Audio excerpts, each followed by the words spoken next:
Bueno, habíamos visto ya el mercado mundial y los sectores más importantes, Europa, China y América del Norte, y ahora vamos a ver un poco lo que es el mercado del Mercosur.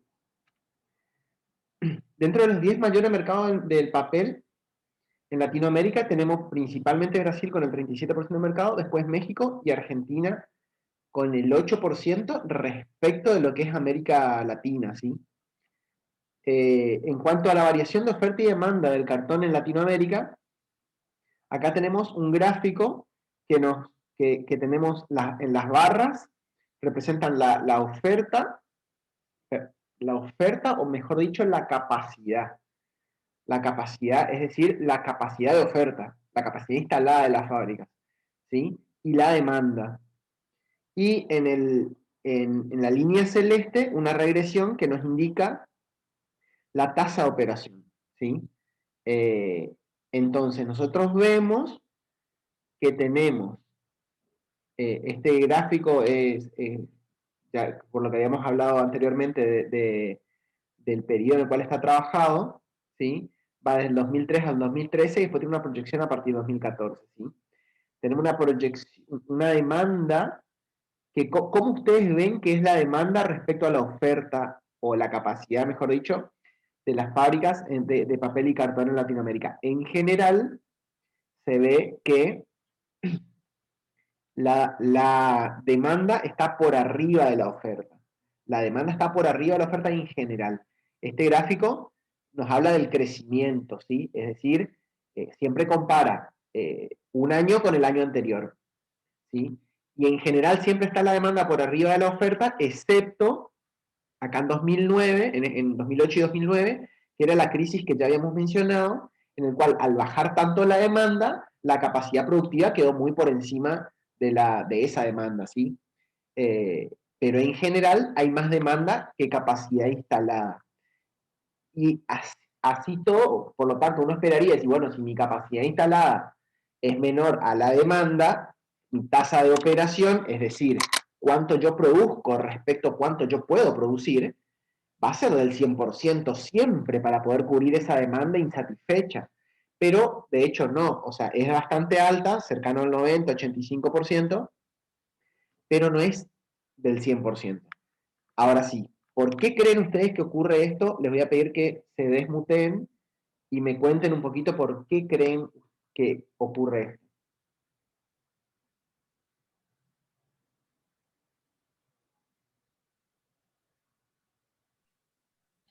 Creo que algo de eso habíamos visto en la clase pasada y era que se consume más de lo que se produce, digamos. Sí, eso se ve en las comparaciones entre las barras, digamos que la barra azul de la demanda sea mayor a la barra roja de la capacidad, nos habla justamente que se consume más de lo que se produce. Pero ¿por qué no se produce más? Incluso teniendo una tasa de operación que no está al máximo de su capacidad.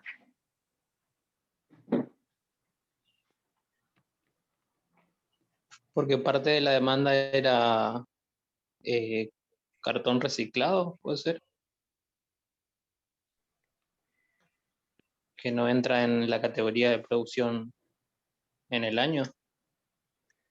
No, a ver, si vos tenés una demanda, podrías ponerte a producir lo que se demanda, el producto, siempre y cuando en mayor o menor medida lo puedas hacer, digamos, dentro de tus capacidades operativas. Pero acá estamos hablando de papel.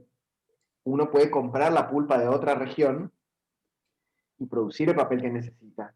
La cuestión básica, que según entiendo yo, es que eh, sigue, la industria nacional sigue siendo poco competitiva. ¿Sí? Entonces, a pesar de tener una capacidad instalada que no llega al 100%, a pesar de Es muy tener caro un... producir, Exacto. A ver, no necesariamente es muy caro producir. si no, no es O competitivo. sea, no es competitivo, ¿entendés? O sea, no puede producir a un precio competitivo. O sea, a ver, podemos decir, es muy caro producir por tonelada, ¿sí?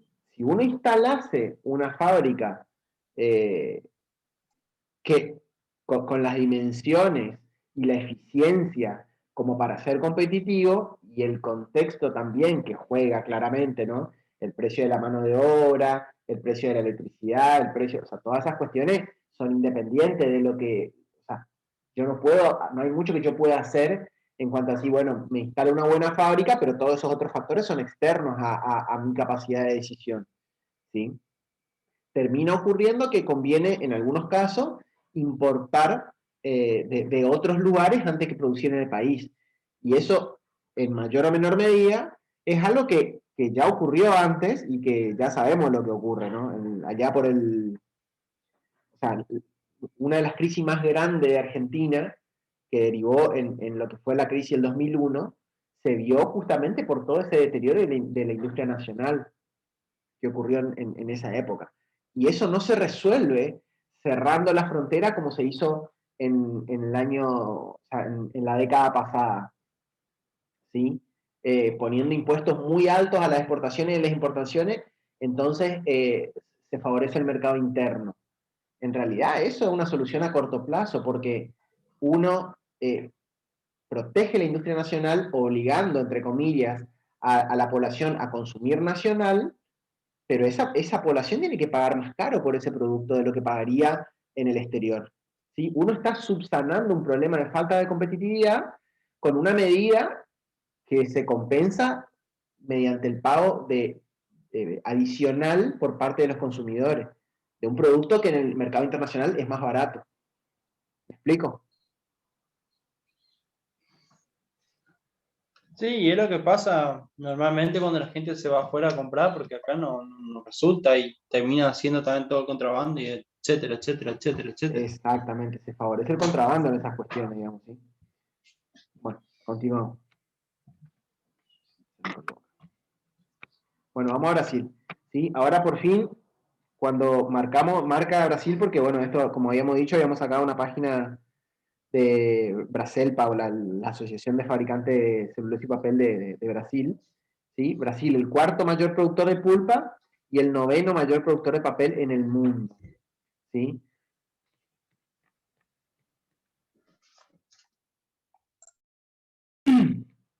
Bien. Uy, ¿qué pasa? Ahí está. Ahora bien, que uno, ¿por qué Brasil es el cuarto mayor productor de pulpa y el noveno mayor productor de papel en el mundo? ¿De qué habíamos hablado la clase pasada y la anterior respecto a la localización de las industrias, de pulpa en particular?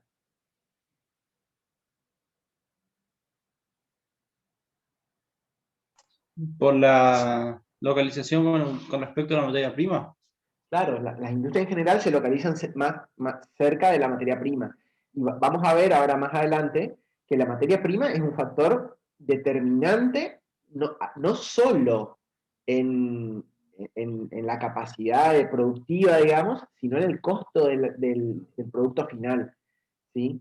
Porque si no, convendría, si fuese otro, por ejemplo, la mano de obra, ocurriría lo que mencionábamos de la clase pasada, que se transportaría la materia prima, se produciría con mano de obra barata en un lugar X y luego se volvería a enviar a los centros de consumo, pero no es el caso, no ocurre en la industria de pulpa, porque estamos hablando de volúmenes eh, imagínense, si estamos produciendo 14 millones de toneladas en Brasil, ¿sí? Estamos hablando de que necesitamos mínimo aproximadamente el doble de madera seca.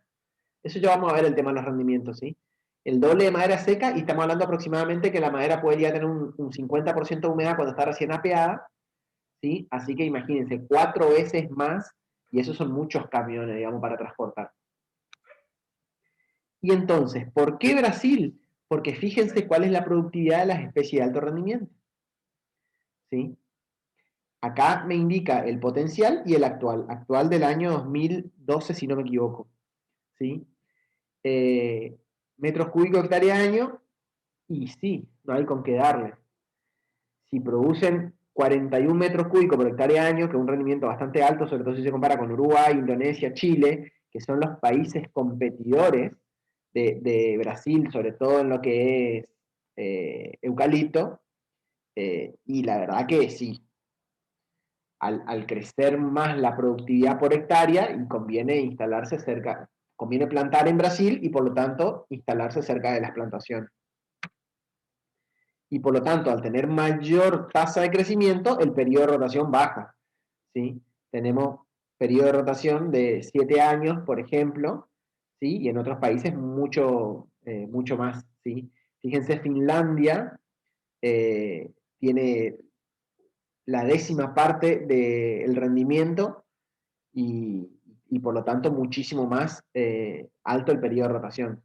Claramente el manejo silvícola es distinto, probablemente haya más raleos, etcétera, etcétera. Bueno, cuestiones de silvicultura que no nos vamos a meter acá porque escapan a los objetivos de esta materia.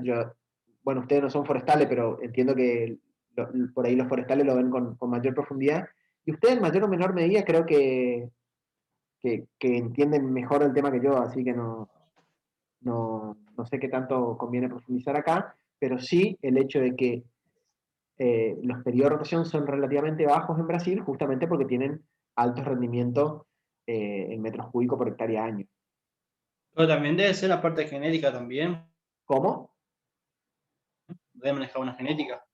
Que además de por ahí el manejo silvícola, también la genética que deben tener. Totalmente, totalmente, pero la genética no se maneja no solo en Brasil. O sea, no es que ellos están No, en todos jugando. lados. Claro, ellos, a ver, al tener un determinado clima que es favorable, ¿sí? Encontraron la genética que potencie eh, el crecimiento de esas especies en ese clima, ¿sí? Pero así también, no sé, Finlandia podría hacer lo mismo y encontrar un abeto que crezca en el frío. Pero de hecho que la naturaleza ya se encargó de hacer ese trabajo porque el abeto vivió en el frío siempre y no estaría produciendo la misma cantidad.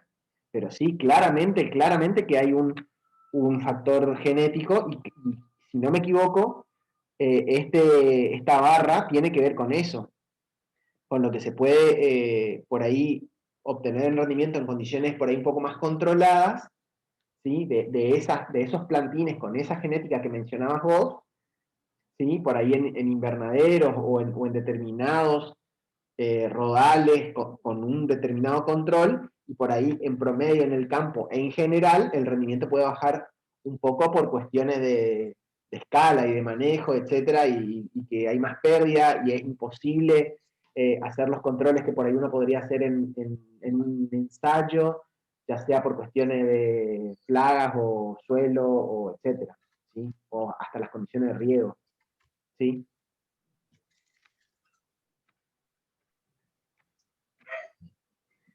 Y bueno, y claramente otra forma de ver lo mismo es que si tenemos mayor rendimiento en metros cúbicos por hectárea año, claramente tenemos más rendimiento en toneladas de madera por hectárea año, ¿sí? Y por lo tanto necesitamos menos hectáreas para poder producir 1 millón de toneladas. Y se dice 1 millón de toneladas porque es más o menos el tamaño de las fábricas que se instalaban hacia el año 2010-2012. En realidad ya era un poco mayor, pero para manejar números redondos, ¿sí? En Brasil necesitas con 100.000 hectáreas ya te alcanza para producir 1 millón de toneladas año, ¿sí? Y en Finlandia necesitas 7 veces más, ¿sí? Y en la península ibérica, que sería España, Portugal, el triple, ¿sí? Y eso también tiene que ver con los costos de producción, ¿sí? Todo esto nos va indicando algo que ya lo habíamos visto en la primera clase, si no me equivoco, respecto de los costos de producción de las diferentes regiones, ¿sí? ¿Se acuerdan que Sudamérica era uno de los que tenía los costos más bajos y por lo tanto los que más iban a resistir a las crisis, y eran los lugares preferidos para las nuevas fábricas que se instalaban, justamente por estas cuestiones que estamos viendo ahora, ¿sí? Y por lo tanto, si vemos la evolución de la producción brasilera de celulosa a la izquierda y de papel a la derecha, ojo que este gráfico por ahí es un poco tramposo porque parece que se duplicó, pero en realidad no llegó a duplicarse porque el eje Y no está en el 0, ¿sí? Arranca en 6.000 en ambos casos, ¿sí? Pero fíjense, pasó del año 2003 al 2013, pasó de 9 millones de toneladas a 15 millones de toneladas, es decir, aumentó aproximadamente el 50%, ¿sí? Que es un montón, aumentar el 50% de la producción en 10 años a nivel país, pero es Barbaridad. obsceno, ¿sí? ¿Cómo? No es una barbaridad, digo. Sí, una barbaridad. Y en papel parecido, ¿sí? Pasó aproximadamente de 8 millones de toneladas a 10 millones y medio de toneladas. El porcentaje es un poco menor, pero igualmente es un poco menor comparado con el de pulpa, pero igualmente sigue siendo escandaloso, ¿sí? A ver, hago rapidito acá. ¿Y eso por Eh, qué puede darse así tan bruscamente? ¿Por la inversión o no? Aguantame un segundito, que estoy haciendo el calculito. Dividido el 30% aumentó la producción de papel. ¿Cómo me decís? ¿Y a qué se debe tanto aumento así a las inversiones, no? Pero las inversiones, ¿por qué? Por esto, por esto, por esto. O Por el sea, rendimiento que tenés de... claro, exacto, porque los costos de producción son mucho más bajos ahí. Y porque las políticas que existen, tanto de... Acompañan también. Exacto, acompañan. ¿Acompañan a quién? A los inversionistas. Seamos Claro, honestos. sí. Seamos honestos. O sea, ¿acompañan a quién? A ver, preguntale a un obrero promedio de Brasil si vive mejor que un obrero promedio de Argentina. Y yo no sé. Y no sé, porque todos dicen Brasil es rico, pero la pobreza que tiene Brasil también es inmensa. Pero si vos decís Brasil es rico. Brasil es grande, ¿eh? O sea, ¿quién Por es eso te rico en digo, Brasil? Exacto, por eso te digo, o exacto. sea, así como tiene gente rica, tiene gente muy pobre. Totalmente, exacto. Hay muchas cuestiones para discutir que creo que, bueno, un poco ya discutimos las clases pasadas y nos pusimos de acuerdo en que son necesarias discutir, pero bueno, particularmente hoy que Federico tiene clase ahora en un ratito, eh, exacto lo que dijeron, ¿sí? O sea, hay una distribución de la riqueza que es bastante, no es muy equitativa que digamos, y que también está dada por la legislación que tienen, ¿sí? Por la legislación que tiene que, bueno, favorece que las cosas se den así, se den entre comillas. ¿Sí? Porque uno dice se dan así y queda como algo azaroso o por una fuerza superior que lo maneja. No, es resultado de las decisiones que se toman. ¿Sí? Bueno, está respondida tu pregunta entonces. ¿Por qué se da? ¿Por las inversiones? Sí, por las inversiones. Pero ¿por qué las inversiones? Y por lo otro que vimos antes. Bueno, ¿y qué se produce en Brasil? Fíjense, principalmente eh, celulosa de fibra corta y de fibra larga. Fíjense la diferencia. Fibra corta, hardwood es eucalipto, principalmente, ¿sí? Sí, eucalipto. Y fibra larga, softwood, coníferas, ¿sí? Una aclaración, yo no sé si se los dije, porque yo esto solía decir en la clase de generalidades de pulpa que la postergamos este año. Cuando hablamos de fibra corta, en realidad nos referimos a hardwood, que es latifoliada, ¿sí? Las latifoliadas, en términos botánicos, son muchas especies. En el marco de pulpa y papel, cuando hablamos de latifoliada, nos referimos principalmente a eucalipto acá en nuestra región, en Sudamérica, ¿sí? Y softwood también son varias especies, y cuando hablamos de softwood, nos estamos refiriendo a pino acá en nuestra región, ¿sí? Algunas variedades de pino, ¿sí? Taeda, eh, eliotis, ¿sí? Eucalipto también varían algunas especies, subespecies, ¿sí? Y en otras regiones del mundo hay otras especies también que se utilizan, que no vamos a profundizar mucho ahora en el marco de esta clase, ¿sí? Bien, y después, fíjense que las exportaciones Prácticamente todo lo que se exporta es fibra corta. Y fíjense qué porcentaje representan las exportaciones respecto a la producción. ¿Sí? Produce 13, por decir algo, de fibra corta y exporta 9,5. ¿Sí? O sea, absurdo, obsceno, esos valores.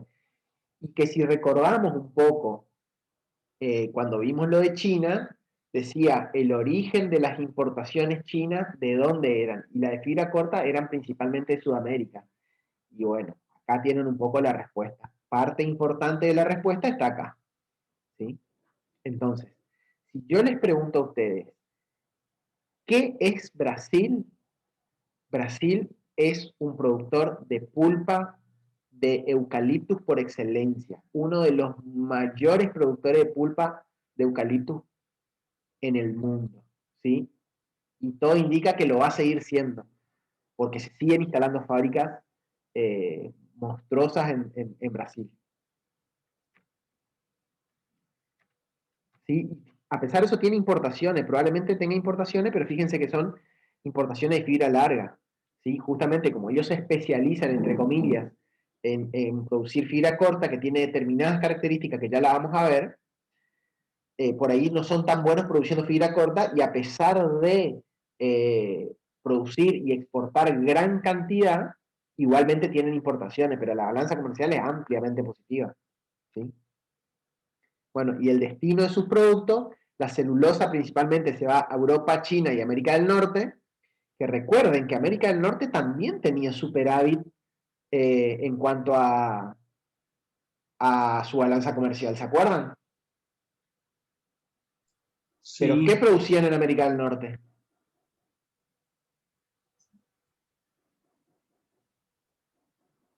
papel, papel no. Sí, pero papel y pulpa, las dos cosas. Ajá. Pero ¿qué tipo de pulpa producían en Estados Unidos?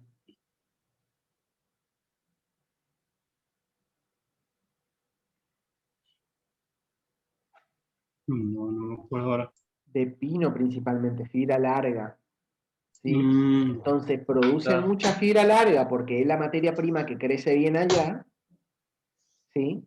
Compran afuera. Exportan, tienen balanza comercial positiva, pero fibra corta les falta. Entonces, en algunos casos le conviene importar fibra corta de Brasil en lugar de comprar fibra larga regional, digamos. ¿Me explico? Porque tienen características distintas. Si bien son distintas, no vamos a decir que son iguales, pero si yo soy productor y de alguna manera necesito zafar porque tengo que salir el paso, y bueno, podría de alguna forma reemplazar una por otra. Y esto lo digo no porque sea una práctica habitual, sino porque son dos productos cuyos precios están interrelacionados. Y al estar interrelacionados significa que si aumenta uno, aumenta el otro. ¿Y por qué? Porque si aumenta uno y no aumenta el otro, ¿sí? La demanda va a volcarse hacia el producto que no aumentó. ¿Me explico? Porque hay cierto grado de posibilidad de cambiar de producto. Y una vez más, hay cierto grado. Eso no significa que sea una práctica habitual, pero en mayor o menor medida que exista esa posibilidad, obliga a que los precios se mantengan más o menos eh, atados uno del otro, ¿sí? ¿Quedó más o menos claro o fui confuso con eso?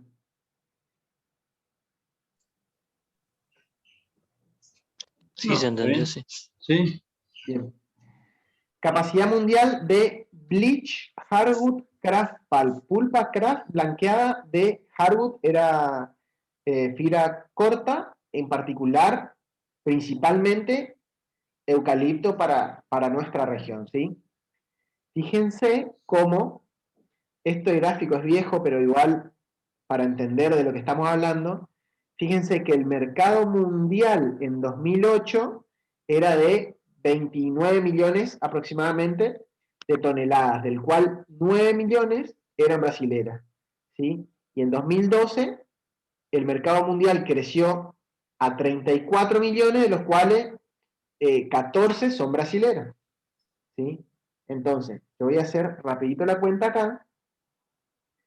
Hago Y 28.7 menos 8.9 y me da que esta franja marrón que vemos acá representa 19.8 millones de toneladas en 2008.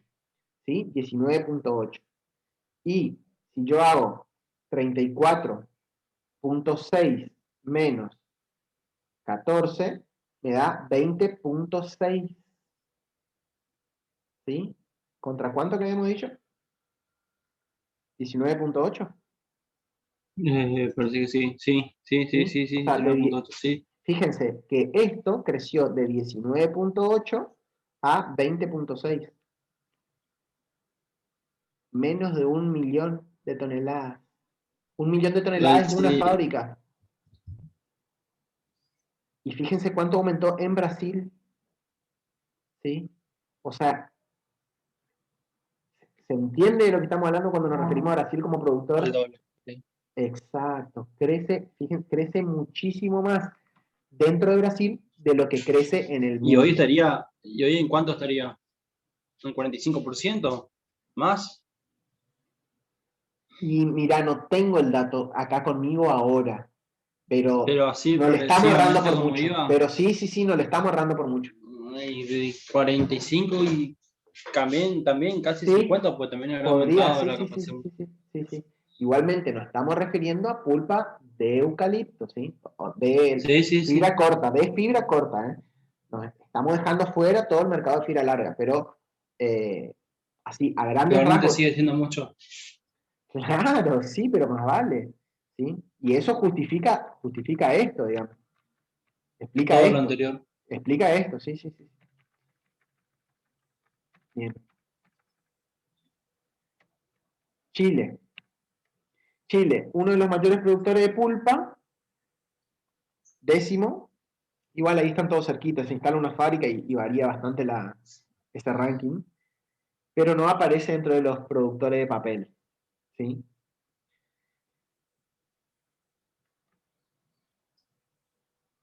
El área forestal plantada en Chile en 2010 era una de las más grandes del mundo, ¿sí? Respecto de su superficie. ¿Se entiende? Claro, relacionado a su superficie teníamos Exacto, ¿sí? ¿Sí? Fíjense, eh, Brasil, por ejemplo, tiene muchísima superficie plantada, pero como es tan grande el país, representa menos del 1%. ¿Sí? Chile es una tiene gozada, igual. un montón, ¿sí? Chile tiene el triple respecto de su superficie. Pero fíjense que termina siendo aproximadamente 1/3, ¿sí? De lo que tiene Brasil. Y Chile no tiene 1/3 de la superficie de Brasil, tiene mucho menos. Tiene como 10 veces menos, acá está menos. Sí, aproximadamente 10 veces menos. ¿Sí? Entonces, claramente hay una política forestal muy fuerte en Chile y me parece que la forestindustria en Chile es el segundo o tercer eh, rubro dentro del PBI de Chile, creo que está detrás de la minería y no me acuerdo cuál más. ¿Sí? O sea, realmente es importante en eso, ¿sí? Y Japón, viste, una cosa de loco. Pero, pero aparte de la cantidad de industrias que hay allá y la magnitud también como Brasil, son inmensas las industrias de Chile ¿Celulósicas o en general te referís? en general. Sí, Por lo poco que vi en proceso y que habíamos hecho trabajo sobre Chile, tiene mucha influencia la parte forestal allá. Muchísima. sí, sí, sí, sí, sí, sí, sí, sí, sí. Sí, que tiene que ver con toda esta cultura que estamos hablando de la cantidad de hectáreas dedicadas a la forestindustria que tienen en su superficie. ¿Sí? Ahora bien, el sector de pulpa y papel está compuesto principalmente por dos grandes industrias, ¿sí? Arauco y CMPC.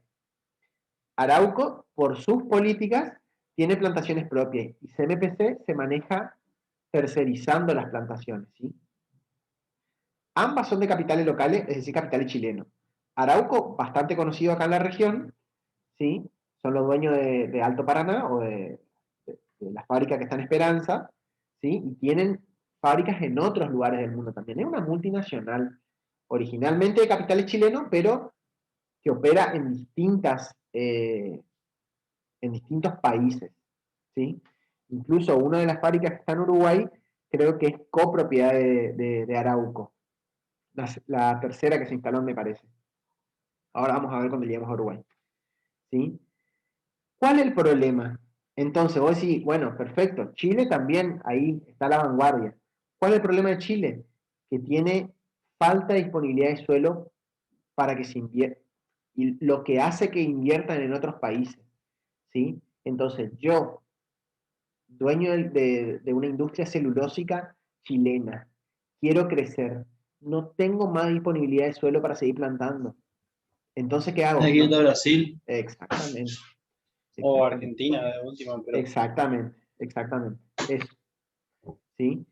Y una cuestión que para mí no es menor, fíjense que las plantaciones propiedad de pequeños productores, en el año 2000 el 20% de las plantaciones eran propiedad de pequeños productores y en el año 2011 el 7% es propiedad de pequeños productores. ¿Qué significa esto? pero con razón las propiedades de los pequeños productores. Exactamente, que se están concentrando el capital. Que se están concentrando el capital. La pregunta es, ¿esto es bueno o es malo? Y ahí ya hay una cuestión filosófica, ¿sí? Filosófica o... Depende en muchas cuestiones. Acá, por ejemplo, Arauco da no sé cuántos miles de empleos indirectamente, pero a la vez eso crea una independencia porque cuando Arauco cierre acá en Esperanza o en Piraí, Misiones, norte de Misiones, gran parte de Misiones se cae de hambre. Correcto. ¿Sí? Y el tema, a ver, que se concentre el capital, que se produzcan grandes, y así un pool, como si fuese plantación de soja, grandes territorios concentrados con monocultivos, con una plantación de pino, por ejemplo, ¿sí? Permite que se maneje de una forma más eficiente, o sea, hay una economía de escala ahí, ¿sí? Después podemos entrar en diversas discusiones éticas, morales y demás, respecto, por un lado, de la concentración del capital. ¿Sí? Para mí, y es mi punto de vista personal, yo rebanco que haya grandes plantaciones, pero que haya un manejo responsable de eso. ¿Por qué? Porque detrás de esa decisión no está solo una eficiencia y un mayor rendimiento. ¿Sí? Bueno, perfecto. Yo banco el rendimiento, pero ¿el rendimiento para quién? ¿A quién le favorece eso? ¿Sí? Porque hay consecuencias, las decisiones que uno toma, tipo, planto 1 millón de hectáreas, 1 millón, bueno, un número, 100.000 hectáreas, planto 100.000 hectáreas de pino. Bueno, pero son 100.000 hectáreas que yo dejo de plantar de otra cosa, o son 100.000 hectáreas de monte que yo tengo que desmontar. Es biodiversidad que se pierde, ¿sí? Son cien Sí, o mil sea, hectáreas que van a estar hay un, siendo gestionadas con químicos, y ¿sí? hay un Entonces, impacto ambiental grandísimo. exacto. Y la pregunta es, ¿para qué o para quién? ¿Quién se ve beneficiado con eso? Y vos decís, perfecto lo que vos decís, Federico. Creo que sos Federico, te estoy reconociendo por la voz. Sí. Eh, eh, Vos decís, sí, genera mano de obra indirecta. Perfecto. ¿Cómo vive esa gente? O sea, ¿se va de vacaciones a Europa o no? No, obviamente Y que no. bueno, y entonces yo te pregunto, perfecto, subsiste, perfecto, Claro, sí, subsiste. pero es que siempre el más grande se beneficia. Ese es ley. Bueno, bueno, Y aparte son formadores de precios, tienen monopolio, ahí va. transporte, heredera. Y podemos discutir 2 horas más si es que Y no tuviese. ahora, y guarda con las hierbas, porque se están metiendo con hierbas y van a fundir los pequeños productores. Yo ya dije eso. Pero eso pasa Anotá desde por la ahí. época de No, puerta, ¿eh? Eso no crea que algo de sí. ahora, ¿eh? No, pero te digo que